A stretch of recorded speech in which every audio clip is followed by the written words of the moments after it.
हमारे ऊपर प्रभु की कृपा है ये हम कैसे पहचाने?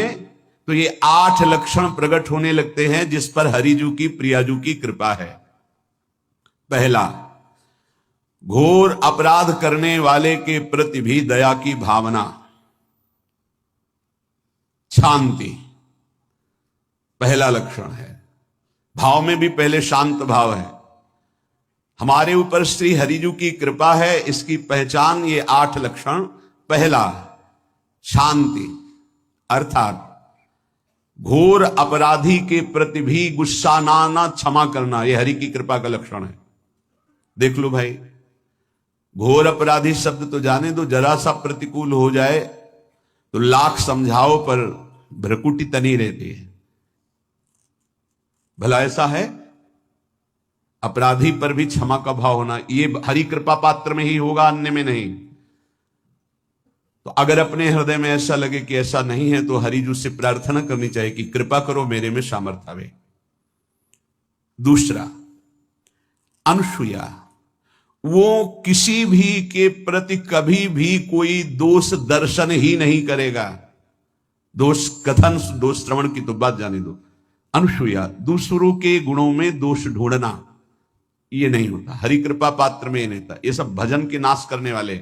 जैसे पहला अपराधी पर क्रोध कर देना, तो माया ने भेजा इसीलिए था कि तुम्हारे साथ व्यवहार ऐसा करे कि तुम क्रोध करो। क्रोध करोगे तुम्हारी ऊर्जा शक्ति नष्ट हो जाएगी, अध्यात्म में जो चलने की थी। और कहीं तुमने संकल्प कर लिया तो भजन शक्ति नष्ट हो जाएगी। तो अगर भजन बल है तो गया, जरूर उसको दंड मिलेगा, पक्का मिलेगा, 100% मिलेगा, लेकिन आप खाली हो गए। ना भजन करने की वृत्ति रहेगी और ना भजन रहेगा, दोनों बात। अनुसूया, किसी के सद्गुणों में दोष देखना, गुणों में दोष ढूंढना, यह हरि कृपा पात्र में नहीं होता। ये बहुत मंगलमयी बातें हैं जिससे हमारा भजन मार्ग पुष्ट होता है। तीसरा, वो बाहर से और भीतर से पवित्र रहता है, हरि कृपा पात्र। शौचाचार का ज्ञान होना चाहिए, वस्त्र आपके पवित्र होने चाहिए, ये बाहरी, जल रज आदि के द्वारा बाहरी पवित्रता। और निष्कपटता, निश्चलता, सत्य भाव, ये अंदर की पवित्रता है। अगर कपट है, छल है, असत्य है तो हृदय मलिन रहता है। भीतर और बाहर से पवित्र रहना, इसमें खास बात क्या है? भीतर और बाहर से पवित्र रहने में, भीतर और बाहर से सदैव पवित्र कौन रह सकता है? तो बोले जो पुंडरीकाक्ष भगवान श्री हरि का, प्रियाजू का स्मरण करता रहता है, वो शवाभ्यंतर शुचि, वो बाह्य और अभ्यंतर दोनों से पावन रहता है। तीसरी जो कृपा का लक्षण है, अर्थात वो सदैव भगवत चिंतन परायण, शौचाचार का पालन करने वाला, बाहर और भीतर से हरि कृपा पात्र पवित्र रहता है। चौथा, ऐसे कार्यों का अनुष्ठान न करे जिनमें हमारा भजन छूटता है, जिनमें सत्य छूटता है, जिनमें भगवत भाव छूटता है। जैसे आपके ऊपर कृपा हुई, आप भगवत मार्ग में चल रहे हैं, अब आप ऐसे संसारिक कार्यों का अनुष्ठान कर रहे हैं जिनमें आपकी चित्तवृत्ति बिल्कुल भगवत विमुख हो रही, तो जीवन का लाभ क्या होगा? लाभ तो है भगवत स्मरण सहित। कल एक ने प्रश्न किया कि मैं खाता तो नहीं हूं लेकिन मांस की दुकान में मांस बेचता हूं, होटल आदमी, क्या उचित है? ये उचित कैसे हो सकता है? तुम और भी तो व्यापार कर सकते हो। जरूरी है धर्म का पालन करने की इच्छा करते हो, धर्म आचरण करते हो, ऐसा नहीं। तो विरत बहुकर्मा, उन कर्मों से हमें विरत रहना है जो हमारे धर्म के विरुद्ध है, जो भजन के विरुद्ध है। हरि कृपा पात्र ऐसे कर्मों का अनुष्ठान कर ही नहीं सकता। अपने भजन का फल देखना भगवत कृपा पात्र की, सबको प्रदान कर देना। हिम्मत है? अपने भजन, इतनी मेहनत से किया हुआ भजन, भजन होने के बाद, हे प्रभु इस भजन का फल हो, सर्वे भवन्तु सुखिना सर्वे सन्तु निरामयः। यहां तो कहते हैं महाराज एक माला रोज आपके लिए करता हूं कि आपकी बीमारी ठीक रहे, तो शेष किसके लिए करते हो प्रभु? शेष है अगर इष्ट और गुरु के लिए तुम्हारा है कि एक माला करते तो फिर इतनी माला करते तो हमें क्या होगा? सब आपको दे देंगे तो हमें क्या होगा? तभी भजन का रहस्य नहीं जाना। छठवां, अपने भजन से अपने लिए कुछ भी ना चाहना, और दूसरों की तो बात जाने दो, दूसरों से कुछ ना चाहना ये तो ठीक है, अपने भजन से अपने लिए कुछ ना चाहना है हिम्मत। देखो ये हरि कृपा पात्र में हिम्मत होती है। अपना भजन अपने प्रयोग में ना लाना, इसका भी आंतरिक रहस्य है।